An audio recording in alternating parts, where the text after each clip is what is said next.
অন্য ধর্মের প্রতি সব সময় ইসলাম সহনশীল, টলারেন্স।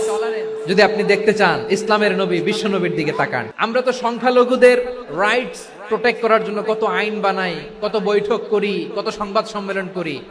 বিষ্ণু সাল্লাল্লাহু আলাইহি ওয়াসাল্লাম সংখ্যালঘুদের রাইটস এর ব্যাপারে, অধিকারের ব্যাপারে যে কথা বলেছেন, শুনলে আপনি অবাক হয়ে যাবেন। আপনি নামাজি, আপনি মুসল্লি, আপনি হাজী সাহেব, তাহাজ্জুদ পড়তে পড়তে কপালে দাগ ফেলে দিছেন। আপনার প্রতিবেশী হিন্দু, ভাবছেন আমার তো পাওয়ার আছে, ওর জমিটা দখল করি।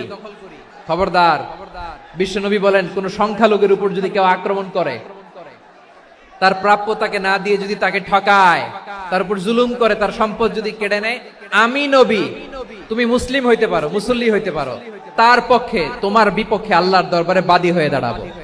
এখানেই শেষ নয়, বিশ্বনবী বলেন মান কাতালা মুআহাদান, বুখারীর বর্ণনা, মান কাতালা মুআহাদান লাম ইয়ারাহ রাইহাতাল জান্নাহ। অন্যায় ভাবে কোন মুসলিম যদি কোন সংখ্যালঘুরে হত্যা করে, জান্নাতে যাওয়া তো দূরের কথা, ওই মুসলিম জান্নাতের ঘ্রাণও পাবে না। যে আল্লাহ বিশ্বাস করে আর আখিরাতে বিশ্বাস করে, সেজন্য প্রতিবেশীর সাথে ভালো আচরণ করে। প্রতিবেশী আস্তিক হোক নাস্তিক হোক, প্রতিবেশী মুমিন হোক মুশরিক হোক, প্রতিবেশী হইলেই তার সাথে ভালো আচরণের দরকার আছে না নাই? আজকে যে টপিকের উপর আমি কথা বলবো, টপিকটা হচ্ছে peaceful coexistence and communal harmony, শান্তিপূর্ণ সহাবস্থান এবং সাম্প্রদায়িক সম্প্রীতি। আমাদের বাংলাদেশে সাম্প্রদায়িক সম্প্রীতি আছে না নাই? আবহমান কাল থেকে আমরা মুসলিম, হিন্দু, বৌদ্ধ, খ্রিস্টান, পাহাড়ি, নৃগোষ্ঠী মিলেমিশে একাকার, আমরা সবাই মিলে বাংলাদেশ। আমাদের পারস্পরিক সম্প্রীতি, ভালোবাসা, সৌহার্দ্যপূর্ণ আচরণ, বোঝাপড়া, এটা বেশ মজবুত। তবে মাঝে মাঝে আমাদের এই সম্প্রীতির ভেতরে অনেকে ফাটল ধরাতে চায়। আমরা যে সুখে আছি, শান্তিতে আছে, এটা অনেকের ভালো লাগে না। আমাদের মধ্যে সাম্প্রদায়িক সম্প্রীতি, সৌহার্দ্যপূর্ণ আচরণ, ভালোবাসা, এটা আবহমান কাল ধরে আছে। তার প্রমাণ, আমরা তাফসিরুল মাহফিলের আয়োজন করলে আমাদের হিন্দু ভাইরা ডিস্টার্ব করে না, ঠিক কিনা? এবং আমি যদি বলি হাত তোলেন, হিন্দু ধর্মের কারা কারা এসেছেন, কত শত কত হাজার যে হাত উঠবে, আপনি অবাক হয়ে যাবেন। আমি চাচ্ছি না হাত উঠাতে।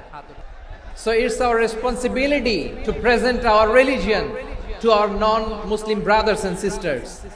আমাদের অমুসলিম ভাই বোনদের কাছে ইসলামের সৌন্দর্য তুলে ধরা, এটা আমাদের দায়িত্ব। We all are the ambassador of Islam. আমরা প্রত্যেকে দায়িত্বশীল, আমরা প্রত্যেকে এক একজন ইসলামের অ্যাম্বাসেডর। আলহামদুলিল্লাহ বলেন। সো আমরা যেন ইসলামের বিউটিটাকে তুলে ধরতে পারি এবং এই যে সম্প্রীতি, এটাকে যেন আমরা অটুট রাখতে পারি। আদতে আদতে বাংলাদেশের ইতিহাস বলে আমাদের দেশে কোনো দাঙ্গা নাই, আছে?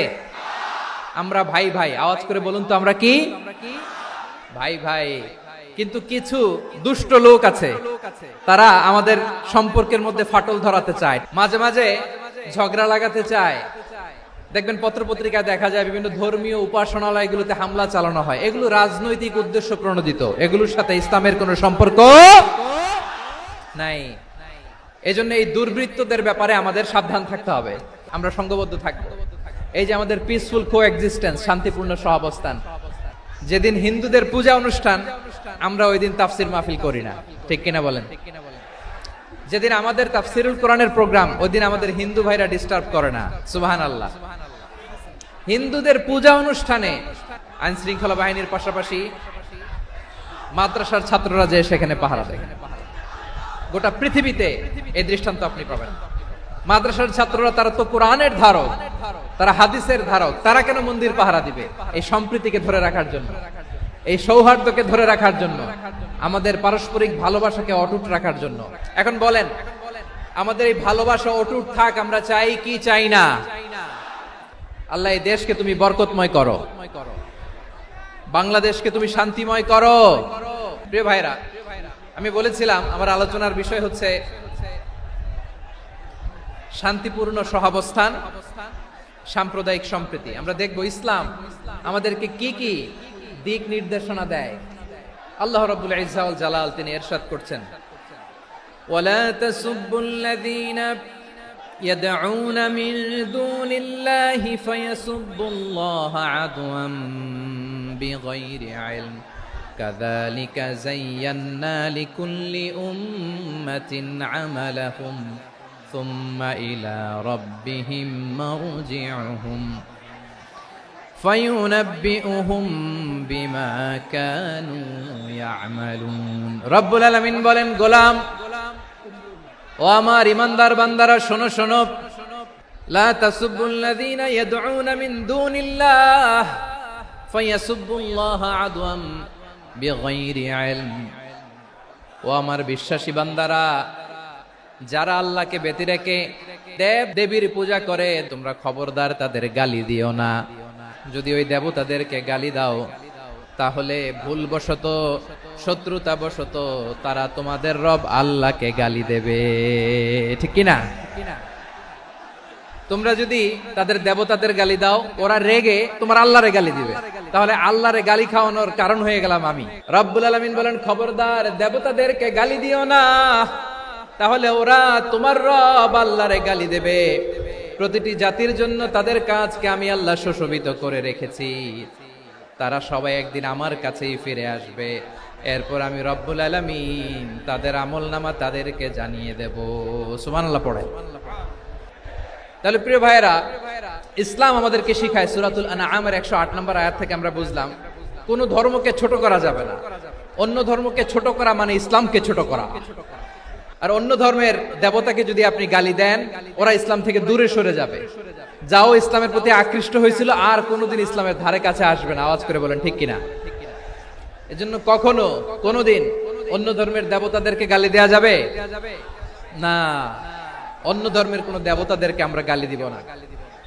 গালি দিব না বরং ইসলামের beauty the beauty of Islam ইসলামের সৌন্দর্যকে আমরা তুলে ধরব আমরা যদি বিশ্বনবী সাল্লাল্লাহু আলাইহি ওয়াসাল্লামের জীবনের দিকে তাকাই তাহলে আমি দেখব বিষ্ণু ইসলাম মক্কাতে কিংবা মদিনাতে অন্য ধর্মের লোকদের সাথে খুব পিসফুলি লাইফ লিড করেছেন হোক মুশরিক হোক খ্রিস্টান হোক ইহুদি বিশ্বনবী সবার সাথে মিলেমিশে ছিলেন আলহামদুলিল্লাহ বলেন ইসলাম হচ্ছে পিসফুল রিলিজিয়ন অন্য ধর্মের প্রতি সহনশীলতার সবক ইসলাম আমাদেরকে দেয় কিন্তু প্রতিটি মুসলিমের এটা মনে রাখতে হবে আল্লাহর কাছে পছন্দনীয় গ্রহণযোগ্য ধর্ম জীবনাদর্শ একটি সেটা হচ্ছে ইসলাম এজন্য রব্বুল আলামিন বলেন ইন্নাদ-দীনা ইনদাল্লাহিল ইসলাম আল্লাহর কাছে মনোনীত গ্রহণযোগ্য অ্যাকসেপ্টেড ধর্ম মতাদর্শ একটা সেটা হলো ইসলাম ইসলাম ছাড়া অন্য কোন ধর্ম যদি কেউ তালাশ করে তার ওই ধর্ম আল্লাহ গ্রহণ করবে না ومن يبتغي غير الإسلام دينا فلن يقبل منه وهو في الآخرة من الخاسرين Whoever seek anything except Islam that won't be accepted from him and he will be loser in the day of judgment কিয়ামতের দিন ইসলাম ছাড়া কেউ যদি অন্য কোন ধর্ম তালাশ করেছে দুনিয়াতে তার এই মতাদর্শ গ্রহণ করা হবে না and he will be loser ক্ষতিগ্রস্ত হাই কোম্পানির ম্যানেজার ওর আমও শেষ সালাও শেষ প্রত্যেক নামাজ শেষে আমরা আল্লাহরে বলি আল্লাহ রাদিতু বিল্লাহি রাব্বা ওয়া বিল ইসলামি দীনা ওয়া বি মুহাম্মাদিন নাবিয়ান ওয়া রাসূলা ও আল্লাহ তোমারে রব হিসেবে পেয়ে আমরা খুশি ও আল্লাহ ইসলামকে ধর্ম হিসেবে পেয়ে আমরা খুশি বিশ্বনবীকে আমাদের রাসূল পেয়ে আমরা খুশি ইসলাম ছাড়া অন্য কোনো ধর্ম আমরা গ্রহণ করব না আল্লাহর কাছে অ্যাকসেপ্টেড রিলিজিয়ন একটা সেটা ইসলাম তো বিশ্বনবী সাল্লাল্লাহু আলাইহি ওয়াসাল্লাম মক্কাতে কিংবা মদিনাতে খুব পিসফুলি এক্সিস্ট করেছেন যে কোনো ধর্মের সাথে মিলেমিশে চলেছেন তার প্রমাণ আমরা যদি রাসূল সাল্লাল্লাহু আলাইহি ওয়াসাল্লামের বায়োগ্রাফির দিকে তাকাই তাহলে দেখব তিনি মুশরিকদের সাথে পিস ট্রিটি করেছেন শান্তি চুক্তি পিস ট্রিটি পিস এগ্রিমেন্ট আপনারা হুদাইবিয়ার সন্ধির নাম শুনেছেন ষষ্ঠ হিজরিতে বিষ্ণু সাল্লাল্লাহু আলাইহি ওয়াসাল্লাম মুশরিকদের সাথে এই ট্রিটি করেছেন চুক্তি আমরা তো মুসলমান বসতে পারি না আমরা দুই মুসলিম ভাই একসাথে বসে চা খেতে পারি না গল্প করতে পারি না বিষ্ণু সাল্লাল্লাহু আলাইহি ওয়াসাল্লাম মুশরিকদের সাথে ট্রিটি করেছেন হুদাইবিয়ার সন্ধি এই সন্ধির আগে মক্কা থেকে কেউ মদিনায় যেতে পারে না, মদিনা থেকে কেউ মক্কায় যেতে পারে না, কিন্তু এই সন্ধির পরে ট্রাফিক স্বাভাবিক হয়ে গেল। মক্কার লোকেরা মদিনায় আসতে পারে, মদিনার লোকেরা মক্কায় আসতে পারে। এটাকে বলে সুলহে Hudaibiyah, the peace agreement of Hudaibiyah, শান্তি চুক্তি। আমরা পৃথিবীতে এখন অনেক শান্তি চুক্তির নাম শুনি, এগুলো সব the piece treaty of Hudaibiya থেকে কপি করা। আল্লাহু আকবার। মক্কার পার্ট গেল, পিস এগ্রিমেন্ট করলেন, শান্তি চুক্তি। বিষ্ণু ইসলাম মদিনায় যে কি করলেন? মদিনায় যে বিষ্ণু ইসলাম মদিনা চার্টার করলেন, মদিনা সনদ, সাহিফাতুল মদিনা, এটার বলে মদিনা চার্টার। যে ওয়েস্টে, ইউরোপে, আমেরিকাতে তারা অনেক চার্টার করে, এই সব চার্টার মদিনা চার্টার থেকে কপি করা। আওয়াজ করে পড়েন সুবহানাল্লাহ। বিষ্ণু ইসলাম মদিনায় গেলেন, মদিনাতে মুসলিম, মুশরিক, ইহুদি, এই তিন ধর্মের লোক মিলে সব স্টেক হোল্ডার যারা আছে সবাইকে নিয়ে বিষ্ণু ইসলাম মদিনা চার্টার করলেন, মদিনা সনদ। পড়েন সুবহানাল্লাহ। শুধু তাই নয়, মক্কাতে বিশ্বনবী পিস এগ্রিমেন্ট করলেন, শান্তি চুক্তি মুশরিকদের সাথে। মদিনাতে যে বিশ্বনবী মদিনা চার্টার করলেন, মদিনা সনদ করলেন ইহুদিদের সাথে। আবার মদিনাতে বিশ্বনবী ইহুদিদের সাথে পিস ডায়ালগ করলেন, ইন্টারফেথ ডায়ালগ করলেন, আন্তধর্মীয় সংলাপ করলেন, যেই সংলাপের মূল ভিত্তি ছিল তাওহীদ। বিশ্বনবী ইহুদিদেরকে ডাকলেন, আহ্বান করলেন, কুল ইয়া আহলাল কিতাবি তাআলাউ ইলা কালিমাতিন সাওয়াইন বাইনানা ওয়া বাইনাকুম আল্লা না'বুদা ইল্লাল্লাহ ولا نشرك به شيئا ولا يتخذ بعضنا بعضا أربابا من دون الله فإن تولوا فقولوا اشهدوا بأننا مسلمون। বিশ্বনবী মদিনার ইহুদিদের ডেকে বললেন, ও ইহুদিরা, শোনো শোনো, আসো এমন একটা আদর্শের প্রশ্নে আমরা একত্রিত হই, যে আদর্শের প্রচার তোমাদের নবীরাও করেছে, আমিও করি, যে আদর্শের কথা তোমাদের পবিত্র ধর্মগ্রন্থগুলোতে আছে, আমার কোরআনেও আছে, সেটা হলো তাওহীদ। আমরা এক আল্লাহ ছাড়া কারো ইবাদত করব না, আল্লাহর সাথে কাউরে শরীক করব না, আল্লাহ ছাড়া কাউরে রব মানব না। পড়েন সুবহানাল্লাহ। তাহলে আমার প্রিয় লালমনিরহাটের ভাইরা, মদিনাতে যে তিনি মদিনা চার্টার করলেন, মদিনা সনদ, পিস ডায়ালগ করলেন, শান্তির সংলাপ, ইন্টারফেথ ডায়ালগ করলেন, আন্তধর্মীয় সংলাপ, যার ভিত্তি ছিল তাওহীদ। তাহলে অন্য ধর্মের প্রতি সব সময় ইসলাম সহনশীল, টলারেন্স। যদি আপনি দেখতে চান ইসলামের নবী বিশ্ব নবীর দিকে তাকান, ঠিক কিনা বলেন? আমরা তো সংখ্যালঘুদের রাইটস প্রোটেক্ট করার জন্য কত আইন বানাই, কত বৈঠক করি, কত সংবাদ সম্মেলন করি। বিষ্ণু সাল্লাল্লাহু আলাইহি ওয়াসাল্লাম সংখ্যালঘুদের রাইটস এর ব্যাপারে, অধিকারের ব্যাপারে যে কথা বলেছেন, শুনলে আপনি অবাক হয়ে যাবেন। বিশ্বনবী বলেন, আলা মান যালামা মুআহাদান আও ইনতাকাসাহু আও কাল্লাফাহু ফাওকা তাআতিহি আও আখাযা মিনহু শাইআন বিগাইরি তিবি নাফসিন ওয়া আনা হাজিজুহু ইয়াউমাল কিয়ামা। খবরদার, জেনে রাখো, কেউ যদি কোনো সংখ্যালঘুর উপরে অত্যাচার করে, কোন সংখ্যালঘুর প্রাপ্য থেকে যদি কেউ কাউকে ঠকায়, সংখ্যালঘুর উপর যদি কেউ কষ্ট দেয়, কোন সংখ্যালঘুর সম্পদ যদি কেউ জোর করে কেড়ে নেয়, আমি কিয়ামতের দিন বিশ্বনবী ওই সংখ্যালঘুর পক্ষে আর ওই মুসলমানদের বিপক্ষে বাদী হয়ে দাঁড়াবো। আল্লাহু আকবার। আপনি নামাজি, আপনি মুসল্লি, আপনি হাজী সাহেব, তাহাজ্জুদ পড়তে পড়তে কপালে দাগ ফেলে দিছেন, আপনার প্রতিবেশী হিন্দু, ভাবছেন আমার তো পাওয়ার আছে, ওর জমিটা দখল করি। বিশ্বনবী বলেন, কিয়ামতের দিন ওই হিন্দুর পক্ষে তোর বিরুদ্ধে আমি বাদী হয়ে দাঁড়াবো। পৃথিবীর কোন ধর্মে এরকম স্টেটমেন্ট পাবেন? পাবেন? আপনি ভাবছেন আপনি নামাজ পড়লে হাজী সাহেব কপালে দাগ ফেলায় দিলে আপনি সেলসেলায় জান্নাতে চলে যাবেন না? খবরদার। বিশ্বনবী বলেন, কোন সংখ্যালঘুর উপর যদি কেউ আক্রমণ করে, তার প্রাপ্য তাকে না দিয়ে যদি তাকে ঠকায়, তার উপর জুলুম করে, তার সম্পদ যদি কেড়ে নেয়, আমি নবী, তুমি মুসলিম হইতে পারো, মুসল্লি হইতে পারো, তার পক্ষে তোমার বিপক্ষে আল্লাহর দরবারে বাদী হয়ে দাঁড়াবো। যে নবীর সুপারিশ ছাড়া জান্নাতের গেটও দেখা যাবে না, ওই নবী যদি বলে তোর বিপক্ষে আমি বাদী হয়ে দাঁড়াবো, ওই জান্নাতে আর ঢোকার কোনো সুযোগ আমাদের থাকবে? এখানেই শেষ নয়, বিশ্বনবী বলেন মান কাতালা মুআহাদান, বুখারীর বর্ণনা, মান কাতালা মুআহাদান লাম ইয়ারাহ রাইহাতাল জান্নাহ। কেউ যদি, কোন মুসলিম যদি অন্যায়ভাবে কোন সংখ্যালঘুকে হত্যা করে, কোন হিন্দুকে হত্যা করে, কোন বৌদ্ধরে হত্যা করে, অন্যায়ভাবে কোন মুসলিম যদি কোন সংখ্যালঘুরে হত্যা করে, জান্নাতে যাওয়া তো দূরের কথা, ওই মুসলিম জান্নাতের ঘ্রাণও পাবে না। সহিহ বুখারীর বর্ণনা, মান কাতালা মুআহাদান লাম ইয়ারাহ রাইহাতাল জান্নাহ ওয়া ইন্না রিহাহা লা ইউজাদু মিন মাসিরাতি 40 আমা। যে জান্নাতের ঘ্রাণ 40 বছর দূরের রাস্তা থেকেই পাওয়া যায়। সুবহানাল্লাহ পড়েন। এত দূরে থাকতেই জান্নাতের ঘ্রাণ আপনার নাকে এসে ধাক্কা মারবে। বিশ্বনবী বলেন, যে ব্যক্তি কোন সংখ্যালঘুকে হত্যা করে জান্নাতে তো ঢুকতে পারবেই না, জান্নাতের ঘ্রাণও তার নাকে লাগবে না। পড়েন নাউযুবিল্লাহ। তাহলে সংখ্যালঘুদের ব্যাপারে ইসলামে অধিকার দেয়া আছে না নাই? এখানেই শেষ না, বিষ্ণু ইসলাম আপনার অমুসলিম প্রতিবেশীর সাথে ভালো আচরণ করতে বলেছে। আমাদের হয় না এটা মুসলিম পাড়া, ওটা বৌদ্ধ পাড়া, হয় না? অনেক সময় হয় না এটা আমাদের মুসলিম পাড়া, ওইটা হিন্দু পাড়া, এরকম আছে না নাই? হিন্দু যদি আপনার প্রতিবেশী হয় কি করবেন? ওরে কষ্ট দিবেন নাকি? কেন? ও তো হিন্দু, ও তো আমার আল্লাহরে ডাকে না, ওরে কষ্ট দিলে জায়েজ হবে না? খবরদার।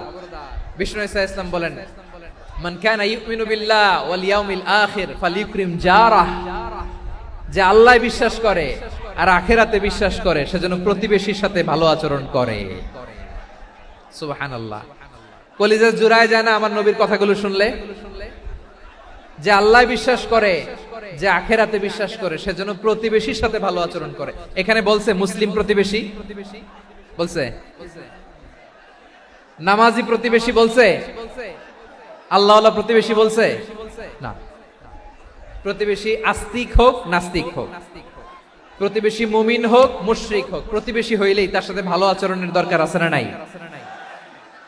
বিষ্ণু ইসলাম ওনার ইহুদি প্রতিবেশীর বাসায় যেতেন। কোন প্রতিবেশী? ইহুদি।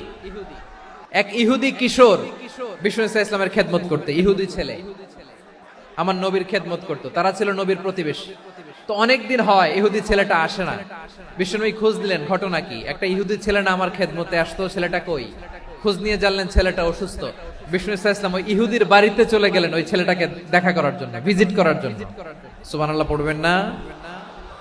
গেলেন, যে দেখে ইহুদি ছেলেটা মুমূর্ষ, জান যায় যায় ভাব, বিছানায় পড়ে আছে, তার বাবা দাঁড়ানো। বিশ্বনবী তার মাথার পাশে বসলেন, মাথায় হাত বুলিয়ে দিলেন, আর ছেলেটাকে বললেন আসলিম, হে ইহুদি ছেলে আসলিম, ইসলাম ধর্ম গ্রহণ করো। তো ছোট্ট ছেলে ভাবে আমরা ইহুদি, এখন ইসলাম ধর্ম গ্রহণ করলে আব্বা যদি বকা দেয়, ফানাযারা ইলা ওয়াজহি আবি, ছেলেটা তার বাবার চেহারার দিকে তাকালো, দেখি আব্বা কি কয়। আব্বা যদি বলে তাইলে ইসলাম ধর্ম গ্রহণ করবে। ইহুদি ছেলেটা তার বাবার দিকে যখন তাকালো, ওর বাবা বলে আতি আবুল কাসিম, আবুল কাসিম যা বলে তাই করো। আবুল কাসিম হচ্ছে বিষ্ণু ইসলামের একটা কুনিয়াত, উপনাম। আমার রাসূলের বড় ছেলের নাম ছিল কাসেম। যেমন দেখবেন আমাদের এলাকায় কারো ছেলের বড় ছেলের নাম যদি হয় আব্দুল্লাহ, এরা আব্দুল্লাহর বাপ বলে ডাকে। কারো বড় মেয়ের নাম যদি হয় ফাতেমা, এরা কি ডাকে? ফাতেমার বাপ বলে না? তো বিষ্ণু ইসলামের বড় ছেলের নাম ছিল কাসেম। ইহুদি বাবা বলল আতি আবুল কাসেম, আবুল কাসেম যা বলে তাই শোনো, মানে মোহাম্মদ যা বলে তাই শোনো। এই কথা শুনে ছেলে সাহস পাইছে, ছেলে আবার পড়তে আরম্ভ করলো আশহাদু আল্লাহ ইলাহা ইল্লাল্লাহ ওয়া আশহাদু আন্না মুহাম্মাদার রাসূলুল্লাহ। পড়েন আল্লাহু আকবার। বিশ্বনবীর আহ্বান শুনে ওই আহ্বানে সাড়া দিয়ে ইহুদি ছেলে শাহাদা পড়ে মুসলমান হয়ে গেল। তার হৃদয়টারে ইমানের নূর দিয়ে আলোকিত করে দিল কে? প্রিয় ভাইরা, এবার রাসূল সাল্লাল্লাহু আলাইহি ওয়াসাল্লাম বের হয়ে আসলেন ঘর থেকে, আর বললেন আলহামদুলিল্লাহিল্লাযী আনকাযাহু মিনান নার। প্রশংসা সে আল্লাহর, যে আল্লাহ জাহান্নামে চলে যাচ্ছিল প্রায় এমন একটা লোককে মুহূর্তের মধ্যে কালেমায়ে শাহাদাতের বদৌলতে জান্নাতি বানায় দিলেন। আওয়াজ করে পড়েন সুবহানাল্লাহ। এই হাদিস থেকে আমরা কি শিখলাম? What is the moral of the story? এক নম্বর স্টোরি হলো, প্রতিবেশী ইহুদি হোক হিন্দু হোক, যাবেন, সুসম্পর্ক রাখবেন, উপহার দিবেন, বিপদে পাশে দাঁড়াবেন, তাইলেই তো আপনাদের প্রতি, মুসলমানদের প্রতি তারা আকৃষ্ট হবে, ঠিক কিনা বলেন? আপনি যদি হিন্দুদের সাথে বৌদ্ধদের সাথে নাই মিশেন, নাস্তিকের কাছে নাই যান, তো ইসলামের সৌন্দর্যটা ওরা বুঝবে কেমনে? আমার অনেক হিন্দু পরিচিত ভাই আছে, ওরা আমাদের ইফতারির প্রোগ্রামে এসে একসাথে ইফতারি করে। অনেক মদখোর আমার সাথে বসে একসাথে ডিনার করে, হাফ প্যান্ট পরা, গলায় স্বর্ণের চেইন, হাতে স্বর্ণের ব্রেসলেট, আইসা আমার সাথে ডিনার করছে, আছে এরকম। গাঁজাখোর, আমি বলে আসো, welcome welcome to my dinner, আসো বসো, বসলেই তো আমি ওর ডিএনএ, চিন্তার ডিএনএ চেঞ্জ করে দেওয়ার সুযোগ পাবো, চিল্লায় বলো ঠিক কিনা? আসতে হবে আমার কাছে। The door of Islam is open 24/7. সব সময় আমাদের ইসলামের দরজা আমার অমুসলিম ভাইদের জন্য খোলা আছে না নাই? এই হাদিস থেকে দুইটা শিক্ষা। এক নম্বর শিক্ষা, প্রতিবেশী মুসলিম হোক অমুসলিম হোক, যান, অসুস্থ হইলে একটু আপেল নিয়ে যান, আঙ্গুর নিয়ে যান, কমলা নিয়ে যান, তাদের সাথে ভালো আচরণ করেন। ইসলামের বিউটি দেখে, সৌন্দর্য দেখে অবাক হবে, নসিব ভালো হলে কোনোদিন কালিমা পড়ে মুসলমান হয়ে যাবে। তাহলে অমুসলিমের সাথে ভালো সম্পর্ক। বিশ্বনবী ইহুদির বাড়িতে গেলেন, ইহুদির বাড়ি, আর আমার মুসলমান ভাই আমার কাফের বলে, এরকম আছে না নাই? মুসলিম মুসলিমরা দেখতে পারে না, সহ্য করতে পারে। বিশ্বনবী সাল্লাল্লাহু আলাইহি ওয়াসাল্লাম ইহুদির বাড়িতে গেলেন, এটা একটা শিক্ষা। দুই নম্বর শিক্ষা হলো, বিশ্বনবী সাল্লাল্লাহু আলাইহি ওয়াসাল্লামের খাদেম ছিল ইহুদি, এতদিন খেদমত করলো, একদিনও বিশ্বনবী ওরে কালিমার দাওয়াত দেয় নাই। কারণ কি? বিশ্বনবী একটা ভালো সময়ের অপেক্ষা করতেছিলেন, প্রপার টাইমিং। দাঈর কাজ হচ্ছে দাঈ ইলাল্লাহ, সে হচ্ছে সুযোগ সন্ধানী। দাঈ সুযোগ খোঁজে, কখন দাওয়া দিলে ব্যাটে বলে হবে, ঝোপ বুঝে কোপ মারে, ঠিক কিনা বলেন? বিষ্ণু ইসলাম ভালো সময়ের অপেক্ষা করতেছিলেন, দেখি ভালো সময় আসুক আসুক আসুক আসুক। আস্তে আস্তে এমন সময় আসছে, ছেলে এবার মুমূর্ষ, অসুস্থ ব্যক্তির হৃদয় অত্যন্ত নরম থাকে। হসপিটালে যখন কেউ যায় তার হৃদয়টা বড্ড নরম থাকে, মৃত্যুর ভয়ে তার অন্তরটা নরম থাকে, ঠিক কিনা বলেন? এই প্রপার টাইমিং এর অপেক্ষা করতেছিলেন। যখনই টাইমিং পেয়েছেন, দাওয়াত দিলেন, পড়ো লা ইলাহা ইল্লাল্লাহ, সুবহানাল্লাহ পড়েন সবাই। তাহলে ইসলাম অমুসলিম প্রতিবেশীর সাথে ভালো আচরণ করতে বলে। ইসলাম অমুসলিম মাতা পিতার সাথেও ভালো আচরণ করতে বলে। মাতা পিতা যদি অমুসলিম হয়, তারা ফেলে দিতে পারবেন? অনেক হিন্দু ছেলে আমাদের হাতে শাহাদা পড়ে মুসলিম হয়, কিন্তু ওর মা মুসলমান হয় নাই, বাবাও হয় নাই, এরকম আছে না নাই? তো ও হয়েছে মুসলিম, মা বাপ হিন্দু, এখন মা বাপ কি বাদ? হ্যাঁ, মা বাপ বাদ দেয়া যাবে? যেই মা আপনারে 9 মাস 8 মাস পেটে ধারণ করলো, আপনার মায়ের নার ছেঁড়া ধন, আপনি ওই মারে বাদ দিতে পারবেন? যে মায়ের বুকের তাজা দুধ খেয়ে আপনি আজকে বাড়ন্ত তাজা তরতাজা, ওই মারে বাদ দেয়া যাবে? মায়ের এক ধারে দুধের দাম, কাটিয়া গায়ের চাম, পাপুষ বানাইলে ঋণের শোধ হবে না, এমন দরদি ভাবে কেউ হবে না আমার মাহা গো। মায়ের এক ধারে দুধের দাম, কাটিয়া গায়ের চাম, পাপুষ বানাইলে ঋণের শোধ হবে না, এমন দরদি ভাবে কেউ হবে না আমার মাহা গো। মাকে তো বাদ দেয়া যায় না। وَقَضَى رَبُّكَ أَلَّا تَعْبُدُوا إِلَّا إِيَّاهُ وَبِالْوَالِدَيْنِ إِحْسَانًا। আল্লাহ বলে, অবধারিত দুইটা ভার্ডিক্ট তোমাদের জন্য, এক আল্লাহর ইবাদত করবা আর মা বাবার প্রতি ইহসান করবা। আদেশটা কার? মা বাবার প্রতি ইহসান করতে হবে। আমার মা হিন্দু হোক, ভালো আচরণ করতে হবে, বৌদ্ধ হোক, ভালো আচরণ করতে হবে। আমার যে সমস্ত হিন্দু ভাইয়েরা মুসলিম হয়েছে, তোমাদের মা বাবা এখনো মুসলমান হয় নাই, তাদের সাথে ভালো আচরণ করতে হবে। আপনাদের খেদমত নিজে করতে হবে, অথবা খেদমতের ব্যবস্থা করাই দিতে হবে। মান্থলি যে খরচ লাগে এটা দিতে হবে। আরে তুমি এখন মুসলিম, তোমার মা বাবা হিন্দু, এখনই তো সুযোগ ইসলামের সৌন্দর্য দেখানো। এখন মা বাবা যদি দেখে, আরে এটা হিন্দু থাকতে তো বদমাইশ ছিল, বেয়াদব ছিল, কি এমন ধর্ম সে গ্রহণ করলো যেটা গ্রহণের সাথে সাথে সে পাল্টে গেল, নসিব ভালো হইলে তারাও কালিমা পড়ে মুসলমান হয়ে যাবে। বিষ্ণু ইসলামের স্ত্রীর নাম ছিল আয়েশা রাদিয়াল্লাহু তাআলা আনহা, আবু বকর রাদিয়াল্লাহু তাআলা আনহুর মেয়ে। আবু বকর রাদিয়াল্লাহু তাআলা আনহুর আরেক মেয়ের নাম হচ্ছে আসমা। দুজনই আবু বকর রাদিয়াল্লাহু তাআলা আনহুর মেয়ে, আসমা আর আয়েশা, দুজন বোন, এক মায়ের না, বাবা এক মা দুইজন। আয়েশা রাদিয়াল্লাহু তাআলা আনহার মায়ের নাম উম্মে রুমান, আর আসমা রাদিয়াল্লাহু তাআলা আনহার মায়ের নাম কুতাইলা বিনতে আব্দুল উজ্জা। আবু বকর রাদিয়াল্লাহু তাআলা আনহু 4টা বিয়ে করেছিলেন। তো একই ঘটনা ঘটেছে এই ফ্যামিলিতে। আসমা ইসলাম ধর্ম গ্রহণ করে মুসলিমা, কিন্তু তার মা কুতাইলা মুশরিকা। তার মানে মেয়ে মুসলিম, মা অমুসলিম, ভেজাল আছে না নাই? কিন্তু কুতাইলা আর ধৈর্য ধারণ করতে পারে না। নার ছেড়া ধন, কলিজার টুকরা ধন, কলিজার টুকরা সন্তান আসমারে দেখতে বড্ড মন চায়। সাইয়েদনা আসমা রাদিয়াল্লাহু তাআলা আনহা মক্কা থেকে হিজরত করে মদিনায় চলে গেলেন। হুদাইবিয়ার পর যখন মক্কা মদিনা ট্রাফিক স্বাভাবিক হলো, মক্কার লোক মদিনায় যায়, মদিনার লোক মক্কায় আসে। কুতাইলা কলিজার টুকরা সন্তান আসমারে দেখার জন্য কিছু উপহার নিয়ে বিশাল মরুপথ পাড়ি দিয়ে মক্কা থেকে মদিনায় যায়। সুবহানাল্লাহ বলেন। এখন মা আসছে মেয়ের সাথে দেখা করতে, মেয়ে তো আর দেখা দেয় না। মেয়ে ভাবছে আমার মা তো মুশরিকা, অপবিত্রা, তার সাথে কি দেখা দেয়া যাবে? বিশ্বনবীর দরবারে চলে গেলেন। কি সৌভাগ্যবান ছিল তারা, মাসলা জানার দরকার হলেই নবীর দরবারে চলে যেত। ঘরে বউয়ের সাথে ঝগড়া হলে নবীর দরবারে চলে যেত। অনেক সাহাবী বলে আমার পেটে ক্ষুধা লাগলো আমি নবীর কাছে চলে যেতাম, কারণ নবীর চেহারার দিকে তাকালেই আমার পেটের ক্ষুধা মিটে যেত।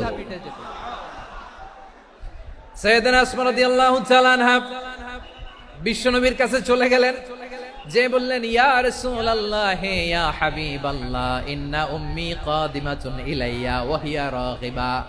আমার মা মক্কা থেকে অনেক দূর মরুর পথ পাড়ি দিয়ে উপহার সামগ্রী নিয়ে মদিনায় আমার সাথে দেখা করতে এসেছে গো নবী।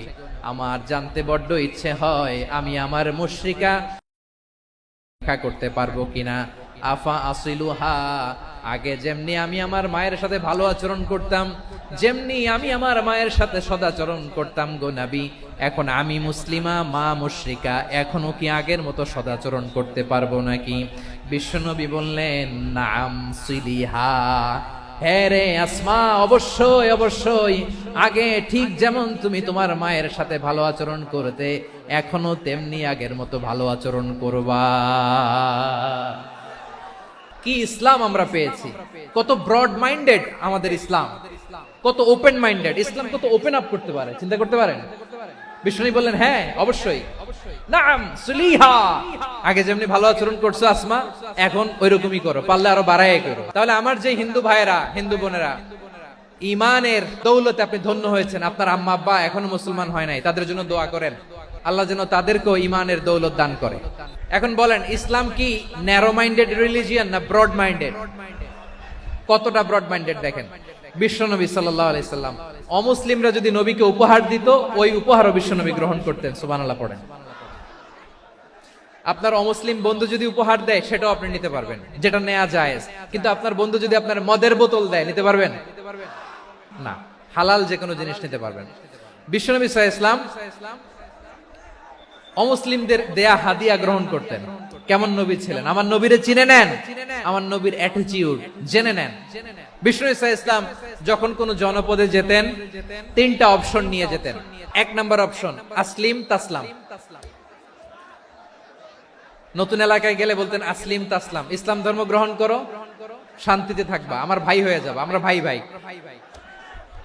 ইসলাম মানো, আমরা ভাই ভাই। যদি বলে না ইসলাম মানবো না, ওকে, অপশন নাম্বার 2, মুসলিম হওয়ার দরকার নাই, লা ইকরাহা ফিদ্দিন, ইসলামে কোনো বাড়াবাড়ি নাই, খ্রিস্টান আছো থাকো, বৌদ্ধ আছো থাকো, ইহুদি থাকতে চাও থাকো, কিন্তু আমরা যেহেতু রিজিওনাল সুপার পাওয়ার, আমাদের আন্ডারে থাকো, ট্যাক্স দিয়া থাকো, এটার বলে জিজিয়া। আলেম যারা আছেন বুঝবেন এটার আরবিতে কি বলে, জিজিয়া। You pay us the tax, we will give you the security. তোমরা ট্যাক্স দিবা, আমরা সিকিউরিটি দিব, আমাদের আওতায় থাকবা, কেউ তোমাদেরকে আক্রমণ করতে পারবে না, আমরা নিরাপত্তা দিব। সুবহানাল্লাহ বলেন। ট্যাক্স দাও, আমরা সিকিউরিটি দিব না, এটাও মানি না। বিষ্ণু বলেন তাহলে তলোয়ার আমাদের আর তোমাদের মাঝে ফয়সালা করবে, মুসলিমও হওয়া না, ট্যাক্স দিবা, নিরাপত্তা দিব, আমরা সুপার পাওয়ার, আমাদের আন্ডারে থাকবে, এটাও না, তাহলে তোমাদেরকে তো আমরা বিশ্বাস করতে পারি না। কখন না কখন বিশ্বাসঘাতকতা করো, কার সাথে মিলে হাত মিলাও, তলোয়ার আমাদের মাঝে ফয়সালা করবে। তখন তিনি জেহাদের সশস্ত্র সংগ্রামের ঘোষণা দিতেন। সুবহানাল্লাহ পড়েন। দেখেন পশ্চিমারা জেহাদকে এইভাবে চিত্রায়িত করে না। ওরা জেহাদ বলতে বুঝায় তলোয়ার, হাত কাটো, গলা কাটো না। জেহাদ সশস্ত্র সংগ্রাম 3 নম্বরে। অধিকাংশ ক্ষেত্রেই বিশ্বনবীর সুন্দর আচরণ দেখে, আরে আমার নবীর যে নুরানি চেহারা, অনেকে তো কেবল সিরেফ চেহারাটা দেখেই কালিমা পড়ে মুসলমান হয়ে গিয়েছে। যারা মুসলিম হয় নাই তারা তাদের ইসলামেই বলবৎ ছিল, ট্যাক্স দিয়ে ইসলামের আন্ডারে ছিল। যারা এটাও মানে নাই ওইটাও মানে নাই, তাদের বিরুদ্ধে জেহাদ। বিষ্ণু ইসলাম 7ম হিজরিতে যখন খায়বার বিজয়ের পরে ইসলাম রিজিওনাল সুপার পাওয়ার হিসেবে আত্মপ্রকাশ করলো, বিশ্বনবী চিঠি লিখলেন অন্যান্য সুপার পাওয়ারের কাছে, রাষ্ট্রীয় চিঠি লেখে এক রাষ্ট্রপ্রধান আরেক রাষ্ট্রপ্রধানের কাছে। এই যে 24-এর ছাত্র নাগরিক অভ্যুত্থানে, এই অভ্যুত্থান যখন শুরু হয়, আমি তখন সাউথ আফ্রিকাতে একটা স্ট্যাটাস দিয়েছিলাম, কোটা নয় গোটা দেশ সংস্কার করা লাগবে। আমাদের ইউনাইটেড আরব আমিরাতের বাংলাদেশি ভাইরা তারা সেখানে রাস্তায় নেমে এসেছিল, জানেন? ওইখানে ডেমনস্ট্রেশন করা যায় না, সেখানকার সরকার তাদেরকে যাবজ্জীবন দিয়েছিল। তখন আমাদের এই যে প্রধান উপদেষ্টা ডক্টর মোহাম্মদ ইউনূস সরাসরি G2G বলে, এটারে G2G, government to government, G2G, উনি চিঠি লিখলেন যে তাদেরকে, ইউর হাইনেস, হে সম্মানিত আমির, আপনি আমার এই চিঠির কারণে আমার সম্মানে এই 53 জন বাংলাদেশিকে মাফ করে দেন। এই চিঠির বদৌলতে বেকসুর খালাস পেয়ে গিয়েছিল আমাদের ভাইরা। জানেন না এই ঘটনা আপনারা? তাহলে গভর্নমেন্ট টু গভর্নমেন্ট চিঠি দেওয়া হয়। 7ম হিজরিতে বিষ্ণু ইসলাম সব সুপার পাওয়ারের কাছে চিঠি দিলেন, রোমান সম্রাটের কাছে, পারস্য অধিপতির কাছে, মিশরের অধিপতির কাছে, সবার কাছে চিঠি লিখলেন। চিঠির ভাষা ছিল এরকম, মিন মুহাম্মাদিন রাসূলিল্লাহ ইলা মুকাওকিস আযীমিল কিবত, মুহাম্মদ রাসূলুল্লাহর পক্ষ থেকে মিশরের বাদশার কাছে, আসলিম তাসলাম, ইসলাম মানো শান্তিতে থাকবা, সালামুন আলা মান ইত্তাবাআল হুদা, শান্তি তার জন্য যে হেদায়েতের অনুসরণ করে। সুবহানাল্লাহ পড়েন। তো এই চিঠি অনেকে ভালোভাবে রিসিভ করেছে, অনেকে এই চিঠি পাওয়ার পরে নবীর কাছে আবার ইন রিটার্ন উপহার পাঠিয়েছে। মিশরের বাদশা মুকাওকিস তিনি বিশ্বনবীকে বিশাল এক উপহারের ডালি পাঠিয়েছেন। মিশরের বাদশা মুকাওকিস ছিলেন ধর্মে খ্রিস্টান। কি উপহার দিয়েছিল আমার নবীকে? 1000 স্বর্ণমুদ্রা। 2টা খ্রিস্টান দাসী, একজনের নাম মারিয়া বিনতে শামউন আল কিবতিয়া, আরেকজনের নাম সিরিন বিনতে শামউন আল কিবতিয়া। একজন খ্রিস্টান দাস 20 থান কাপড় জামা বানানোর জন্য, আমরা নবী যেন সেলাই করে জামা বানাতে পারে এজন্য 20 থান কাপড়। এরপরে একটা গাধা যেটার নাম ছিল উফাইর, আর একটা খচ্চর, এটার নাম ছিল দুলদুল। খচ্চর চিনেন? গাধা আর ঘোড়ার ক্রসিং এ যে প্রাণীটা দুনিয়াতে আসে ওটার খচ্চর বলে। তো এই যে সুপার পাওয়ার খ্রিস্টান বাদশার কাছে নবী চিঠি লিখলেন, ওই খ্রিস্টান বাদশা আমার নবীকে উপহার দিল, বিশ্বনবী এই উপহারগুলো সানন্দে গ্রহণ করেছে। তাহলে অমুসলিম কেউ যদি আপনাকে উপহার দেয়, হালাল উপহার হলে আপনি গ্রহণ করতে পারবেন। অনুরূপভাবে পারস্যের বাদশা, রোম সম্রাট বিশ্বনবীকে উপহার পাঠিয়েছেন, আমার নবী সবগুলো উপহার গিফট গ্রহণ করেছেন। আম্মাজান আয়েশার কাছে মাসালা জানতে চায় মেয়েরা, হে আম্মাজান, অগ্নি উপাসকেরা তাদের ঈদের দিন নওরোজের সময় আমাদেরকে পাখি দেয়, নেওয়া যাবে? উনি বললেন, ওরা জবাই করে দিলে নেওয়া যাবে না, কিন্তু ওরা যদি ফলমূল এরকম খাবার দেয় এগুলো নেওয়া যাবে। তার মানে অমুসলিমদের দেয়া উপহার এটা গ্রহণ করা যায়। শুধু তাই নয়, বিষ্ণু ইসলাম অমুসলিমদের সাথে আর্থিক লেনদেনও করেছেন, ফিনান্সিয়াল ডিলিং করেছেন। অমুসলিমদের সাথে প্রয়োজনে আপনি ফিনান্সিয়াল ডিলিং করতে পারবেন। আমরা প্রায় দেখি বাজারের মিষ্টির দোকানগুলো আমার হিন্দু ভাইদের, তারপরে যে বারবার শপ, চুল কাটে যে নাপিত, অধিকাংশ নাপিতের দোকানে কারা? আমার হিন্দু ভাইরা। আপনি চুল কাটতে পারবেন কিনা? পারবেন। তার দোকান থেকে দই মিষ্টি কিনতে পারবেন কিনা? হ্যাঁ, আমার মুসলিম ভাইয়ের দোকান থাকলে ওইটারে আমি বেশি প্রায়োরিটি দিব, ঠিক কিনা?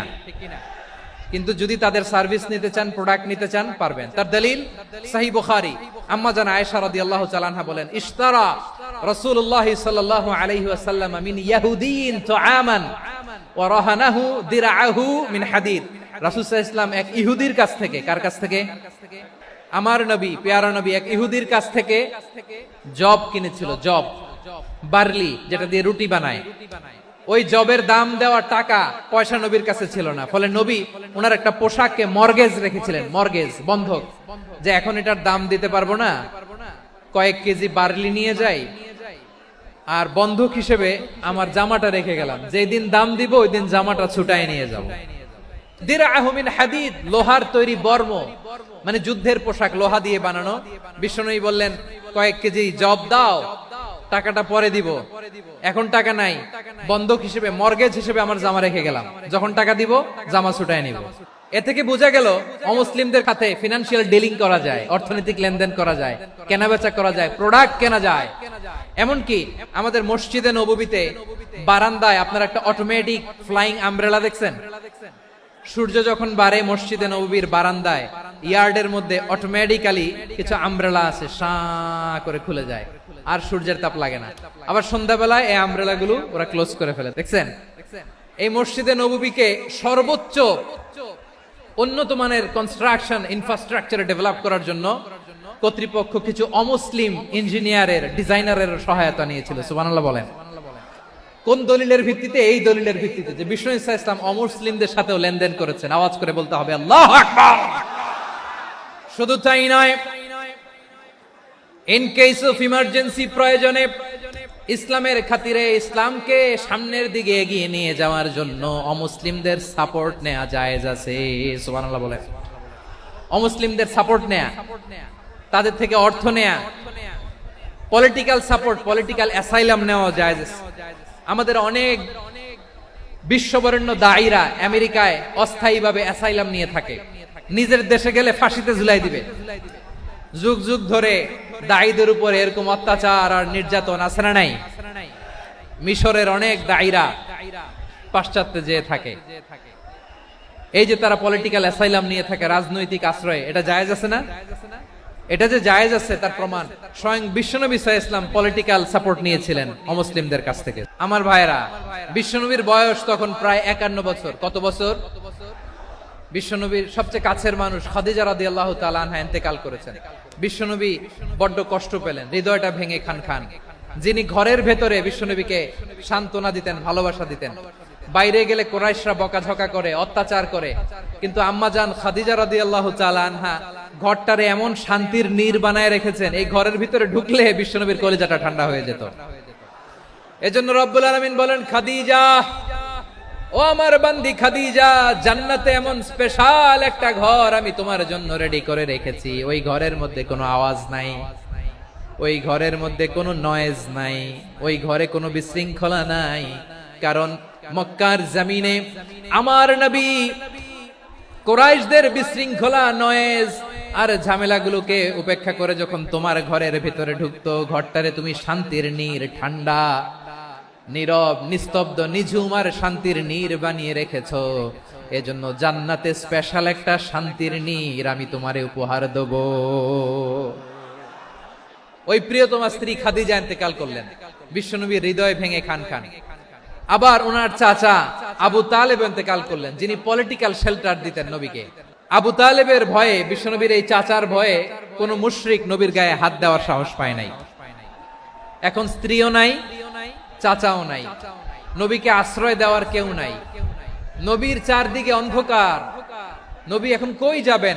আমার পেয়ারা নবী নতুন স্টেশন খুঁজতেছেন, নতুন দাওয়াতি প্ল্যাটফর্ম খুঁজতেছেন। তিনি যায়েদ বিন হারেসা রাদিয়াল্লাহু তাআলা আনহুকে নিয়ে মক্কার পাশের একটা নেইবরিং সিটি তায়েফে চলে গেলেন দিনের দাওয়াত দেওয়ার জন্য। নাকি জমি কিনতে গেছিলেন? দুনিয়ার যশ খ্যাতির জন্য, নিজের কোনো লাভের জন্য? তায়েফবাসীদেরকে জাহান্নামের আগুন থেকে বাঁচানোর জন্য। আওয়াজ করে বলতে হবে ঠিক কিনা? বিশ্বনবী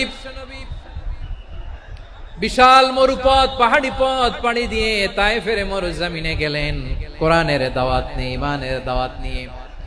কিন্তু তায়েফের লোকেরা বিশ্বনবীর দাওয়াতকে শুধু প্রত্যাখ্যান করেই থামে নাই, তারা বিশ্বনবীর সাথে অত্যন্ত খারাপ আচরণ করেছে, বিশ্বনবীকে শারীরিকভাবে হেনস্থা করেছে, আমার নবীকে শারীরিকভাবে অত্যাচার করেছে।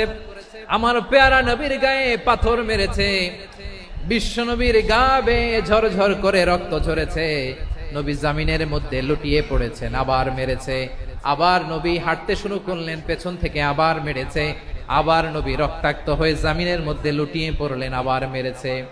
বিশ্ব নবীর মতো এত সুশ্রী মানব, বিশ্ব নবীর মতো এত শুভ্র মানব, বিশ্ব নবীর মতো এমন চমৎকার দেহাবয়ব দিয়ে রব্বুল আলামিন কাউকে বানান নাই।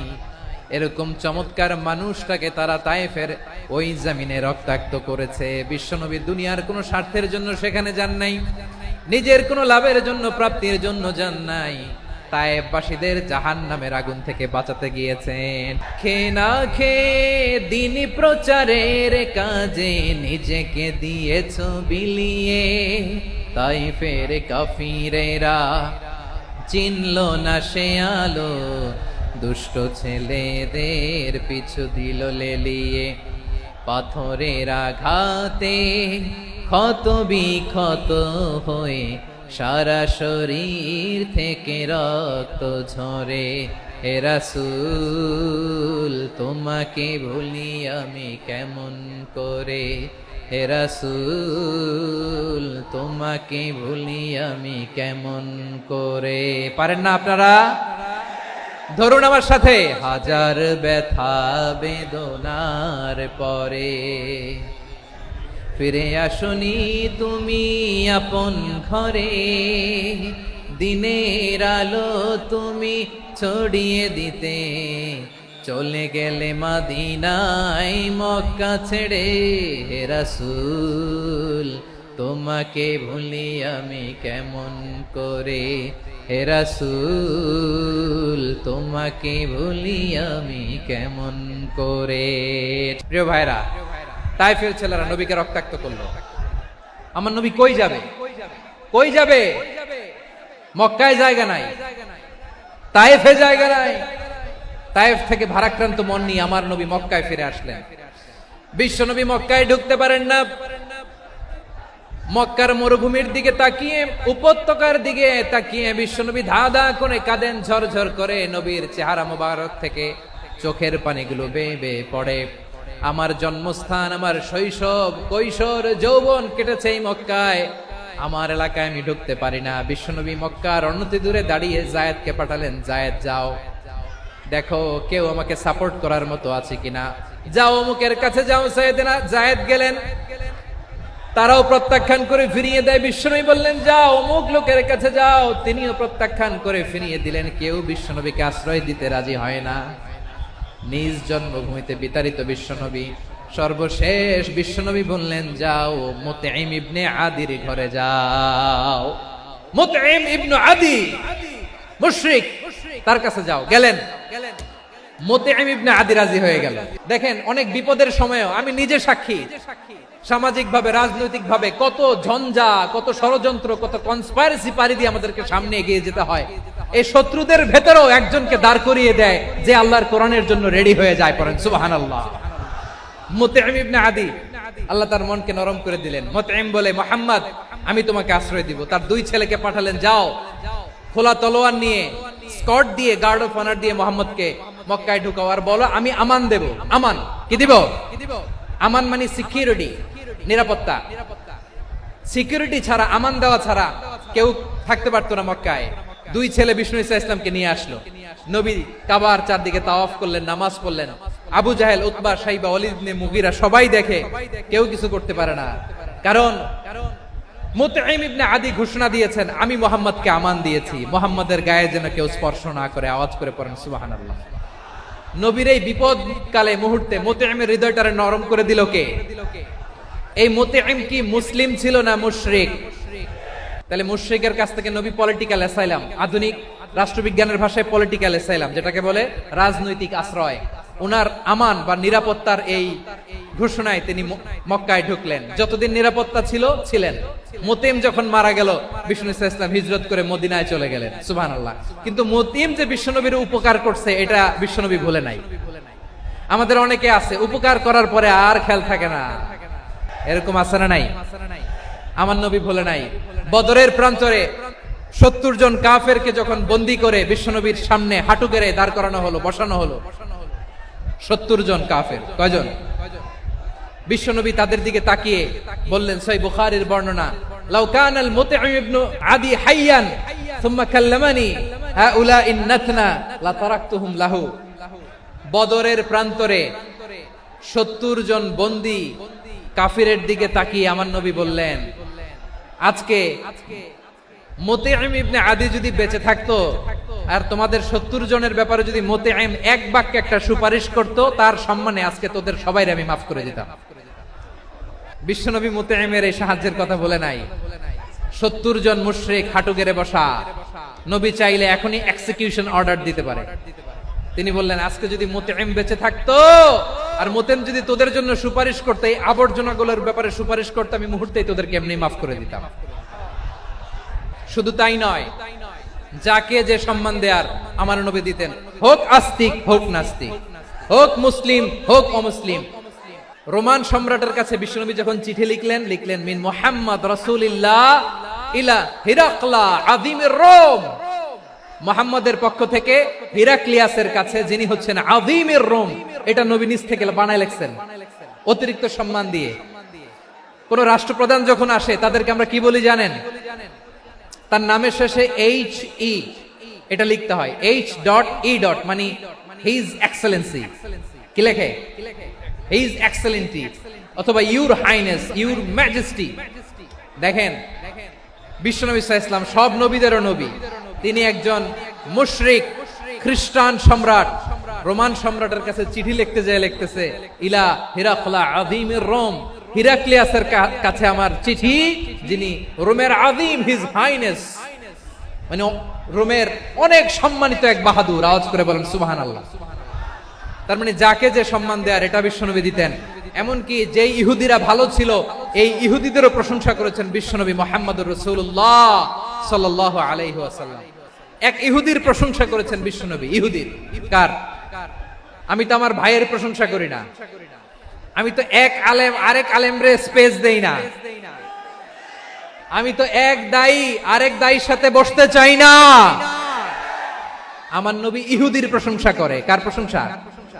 ওই ইহুদির নাম ছিল মুখাইরিক। সিরাত গ্রন্থ ঘাটলে পাবেন। তিনি বলেছেন, মুখাইরিক খাইরু ইয়াহুদ, Mukhayriq is the best of the Jews. জুইশদের মধ্যে সে সবচেয়ে ভালো। কেন প্রশংসা করলেন তার? এর কারণ মদিনা চার্টারে কথা ছিল সব ধর্মের মুসলিম, মুশরিক, ইহুদিরা মিলে মদিনাকে রক্ষা করবে। কিন্তু তৃতীয় হিজরিতে যখন উহুদের যুদ্ধ শুরু হলো, সবার কথা ছিল যেই আক্রমণ করে আমরা মদিনাকে বাঁচাবো। কোন শহরকে বাঁচাবো? মদিনাকে। কিন্তু কুরাইশরা যখন অ্যাটাক করলো, ইহুদিরা আর আসে না, ইহুদিরা আর বেরোয় না। বিষ্ণু বললেন, ওহে ইহুদিরা, তোমরা না চুক্তি করলে আমার সাথে যে মদিনা বাঁচাতে সবাই ঝাঁপিয়ে পড়বো, আসো। একটা ইহুদিও বেরোয় না, কেউ আসে না সেদিন, একজন ছাড়া। তার নাম মুখাইরেক। তার নাম কি? মুখাইরেক বাহাদুরের মতো ঘোড়সাওয়ার হয়ে বেরিয়ে গেলেন এবং বললেন, গোটা ইহুদি সাম্রাজ্যের একজনও যদি না আসে, আমি মুখাইরেককে কেউ ঘরে আটকে রাখতে পারবে না। বেরিয়ে আসলেন, এসে বললেন, আমি মুহাম্মদের পক্ষে যুদ্ধ করব। আমি মারা গেলে আমার সম্পদ আমার উত্তরাধিকারীরা পাবে না, আমার সম্পদ তোমরা মুহাম্মদকে দিয়ে দিবা। সুবহানাল্লাহ বলেন। উহুদের ময়দানে 70 জন মুসলমান শহীদ হলো। এই ইহুদি, সেও মুসলমানের পক্ষে যুদ্ধ করে নিহত হলো। মুসলিমদের লাশ যখন নিয়ে আসা হলো, এই মুখাইরিকের লাশও নিয়ে আসা হলো। মুসলিমদের লাশের পাশে মুখাইরিকের লাশ দেখে বিশ্বনবী মুখাইরিকের প্রতি অনেক খুশি হলেন। আর বিশ্বনবী খুশি হয়ে বললেন, মুখাইরিক খায়রু ইয়াহুদ, মুখাইরিক যদিও তুমি ইহুদি, তারপরে তুমি সব ইহুদিদের মধ্যে সেরা ইহুদি। পড়েন সুবহানাল্লাহ। আমার নবী ইহুদিকেও সম্মান দিতে কার্পণ্য করে নাই। আওয়াজ করে বলেন আল্লাহু আকবার। এজন্য অমুসলিম হইলেই তারা আমাদের শত্রু নয়। শত্রু কারা? যে সমস্ত অমুসলিম আমাদেরকে নিশ্চিহ্ন করে দিতে চায়, যে সমস্ত অমুসলিম আমাদের ভূখণ্ড থেকে আমাদেরকে তাড়িয়ে দিতে চায়, যে সমস্ত অমুসলিম আমার ধর্ম নিয়ে তুচ্ছতাচ্ছিল্য করে চিল্লায় বলেন ঠিক কিনা, তারা আমাদের শত্রু। সাধারণ অমুসলিমরা আমার শত্রু নয়। এই যে হিন্দুরা থাকে, এরা আমার ভাই, বৌদ্ধরা আমার ভাই, খ্রিস্টানরা আমার ভাই, ইহুদিরা আমার ভাই।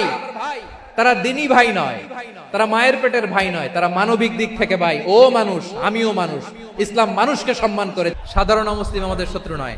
আপনি জানেন নিউ ইয়র্কে, আমি তো নিউ ইয়র্কে ছিলাম অনেকদিন, ওখানে ফিলিস্তিনিদের পক্ষে যখন আমরা মিছিল করেছি, অনেক ইহুদি আমাদের সাথে মিছিলে দাঁড়িয়েছে, কারণ ওরাও জানে এই ভূখণ্ড ফিলিস্তিনিদের ভূখণ্ড। আওয়াজ করে বলো লালমনিরহাট ঠিক কি না? তো তারা কি আমাদের শত্রু? না। অনেক খ্রিস্টান আমাদের সাথে, আমাদের স্বার্থ রক্ষায় আমাদের পাশে দাঁড়িয়েছে। খেয়াল রাখবেন, হিন্দু আর হিন্দুত্ববাদ এক নয়, ইহুদি ধর্ম আর জায়নিজম এক নয়। এই যে ফিলিস্তিনের ভাইয়েরা, তারা তাদের স্বাধীনতা সংগ্রামের জন্য লড়াই করছে, করে যাচ্ছে, আমরা এটাকে সমর্থন জানাই। চিল্লায় বলো ঠিক কিনা? কাশ্মীরের ভাইয়েরা স্বাধীনতার জন্য সংগ্রাম করছে, আমরা সেই সংগ্রামকে সমর্থন জানাই। যারাই আমাদের ইসলামকে নিশ্চিহ্ন করতে চায়, তাদের বিরুদ্ধে আমাদের সংগ্রাম। ওই সমস্ত দুর্বৃত্তদের সাথে আমাদের কোনো সম্পর্ক নাই। আমরা যদি ঐক্যবদ্ধ থাকতে পারি, ওই দুর্বৃত্তরা চান্স পাবে না। আবু তালেব নবীর চাচা, মুশরিক, মারা গিয়েছে মুশরিক অবস্থায়, কিন্তু আজীবন আমার নবীকে আগলে রেখেছে, আমার নবীকে সাপোর্ট করেছে, ভালোবেসেছে।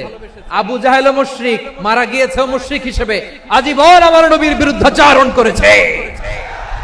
আবু জাহেলের শক্তি, সামর্থ্য, স্ট্র্যাটেজি, প্ল্যান সব আমার নবীর বিরুদ্ধে ছিল।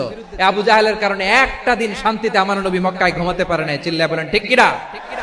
এজন্য রাব্বুল আলামিন বলেন, লা ইয়ানহাকুমুল্লাহু আনিল্লাযীনা লাম ইউকাতিলুকুম ফিদ-দীন ওয়া লাম ইখরিজুকুম মিন দিয়ারিকুম আন তাবাররুহুম ওয়া তুকসিতু ইলাইহিম ইন্নাল্লাহা ইউহিব্বুল মুকসিতিন।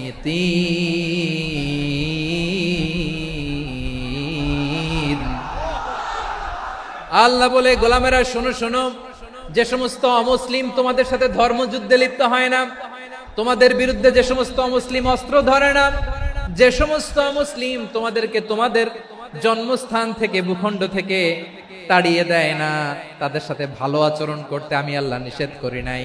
তাদের সাথে সদাচরণে কোনো নিষেধাজ্ঞা নাই, বরং তাদের সাথে সদাচরণ করো, এটাই আমি আল্লাহ চাই। তাহলে আমার যে অমুসলিমরা আমাদের সাথে শত্রুতা করে না, তুচ্ছতাচ্ছিল্য করে না, আমাদের ভূমি থেকে আমাদেরকে উচ্ছেদ করতে চায় না, আমাদের বিরুদ্ধে অস্ত্র ধরে না, ওই অমুসলিম ভাইদের সাথে আমাদের কোনো দ্বন্দ্ব আছে? কোনো বিরোধ আছে? বরং আছে ভালোবাসা। বরং আছে কি? এই ভালোবাসা দিয়ে আমরা বিশ্ব জয় করব। রাজি আছো মুসলমান? আমাদের পুঁজি ভালোবাসা। আমাদের পুঁজি কি? আমার এই পুরো আলোচনা থেকে দা রিলিজিয়াস কোএক্সিস্টেন্স, পিসফুল কোএক্সিস্টেন্স, শান্তিপূর্ণ সহাবস্থান, কমিউনাল হারমোনি, এই সাম্প্রদায়িক সম্প্রীতি, এই আলোচনা থেকে কি বুঝলেন? ইসলাম কি ন্যারো মাইন্ডেড না ব্রড মাইন্ডেড? এই ব্রড মাইন্ডেড হৃদয় নিয়ে, ভালোবাসা দিয়ে আমরা বিশ্ব জয় করতে চাই। রাজি আছেন? আল্লাহ কবুল করুক। আমরা সবাই পড়ি আমিন। আমার প্রিয় মায়েরা, বোনেরা, আপনাদের জন্য একটা হাদিস বলে শেষ করব। বিশ্বনবী বলেন, আমার মায়েরা খেয়াল করে শুনুন, বিশ্বনবী আপনাদের উদ্দেশ্য করে বলেন, আল মারআতু ইযা সাল্লাত খামসাহা ওয়া সামাত শাহরাহা হাফিজাত ফুরুজাহা আতাআত বা'লাহা ফালতাদখুল মিন আইয়ি আবওয়াবিল জান্নাতি শাআত। বিশ্বনবী আপনাদেরকে 4টা কাজের কথা বলেছেন, খুব বেশি না। 4টা করলে 8 জান্নাতের দরজা সব খোলা। কোনটা দিয়ে যাবেন? যেটা দিয়ে মনে চায়। 1 নাম্বার 5 ওয়াক্ত নামাজ। আমার বোনেরা জোহরের নামাজ পড়তে পড়তে এটা আসরে নিয়ে যায়, আসর পড়তে পড়তে মাগরিবে নিয়ে যায়, এরকম আছে না নাই? আমার বোনেরা এটা করবেন না। ইন্নাস সালাতা কানাত আলাল মুমিনিনা কিতাবাম মাওকুতা, সময় মতো পড়বেন। সামাত শাহরা, রমাদানের রোজাগুলো রাখবেন। হাফিজাত ফুরুজাহা, যে নারী তার চরিত্রকে হেফাজত করে, তার প্রাইভেট হেফাজত করে, তার লজ্জাস্থান হেফাজত করে। ও মায়েরা, আপনার এই গর্ভ যে কত দামি আপনি জানেন না। আপনার এই গর্ভ থেকে জন্মাবে আগামীর সালাহুদ্দিন আল আইয়ুবী। আপনার গর্ভ থেকেই জন্মাবে ইমাম আল মাহদি আল মুনতাজার। আপনার পেট থেকে জন্মাবে আবু সাইদের মতো বীর সৈনিক। আপনার পেট থেকে জন্মাবে মুগ্ধের মতো বীর মুজাহিদ। আপনি জানেন না কে আসবে আপনার পেট থেকে। সময়টাকে কাজে লাগান, ইসলামকে বুঝেন, মানেন, আমাদের ইসলামিক লেকচারগুলো শুনেন। আমরা যে বার্তাগুলো, ইনস্ট্রাকশনগুলো, দিক নির্দেশনাগুলো আপনাদের খেদমতে রাখি, এগুলো মেনে চলুন। আপনিই পারেন আপনার ঘরটাকে জান্নাতের টুকরা বানাতে। একটা family it's a very big institution and you are the MD the managing director of this institution. চিল্লায় বলেন ঠিক কিনা? চাইলেই পারেন ঘরটারে জান্নাতে টুকরা বানাতে। 5 ওয়াক্ত সালাত, রমাদানের রোজা, নিজের চরিত্রের হেফাজত, ওয়া আতাআত বালাহা, স্বামীর আনুগত্য। এটাতে অনেকে ভুল করে থাকে। হায় রে আমার বোনেরা, স্বামীর আনুগত্যকে এটা নিজের অপমান মনে করবেন না। আপনার স্বামী আপনার সবচেয়ে বড় গার্ডিয়ান, তিনি আপনার সবচেয়ে ভালো চায়। নারী কখনো গার্ডিয়ানশিপের বাইরে থাকতে পারে না। হয় আপনি বাবার গার্ডিয়ানশিপের ভেতরে, বাপ না থাকলে ভাই আপনার গার্ডিয়ান, ভাই না থাকলে চাচা গার্ডিয়ান, বিয়ের পরে আপনার স্বামী আপনার গার্ডিয়ান। শরিয়া সম্মত স্বামীর আদেশগুলো আপনি মেনে চলবেন, কিন্তু শরিয়া বিরুদ্ধ কোনো আদেশ মানতে আপনি বাধ্য নয়। এই 4টা কাজ যদি কোনো নারী করে, বিষ্ণুই বলেন জান্নাতের 8টা দরজা খোলা, তোমার যেটা দিয়ে মনে চায় সেটা দিয়ে জান্নাতে তুমি এন্ট্রি নিতে পারবা।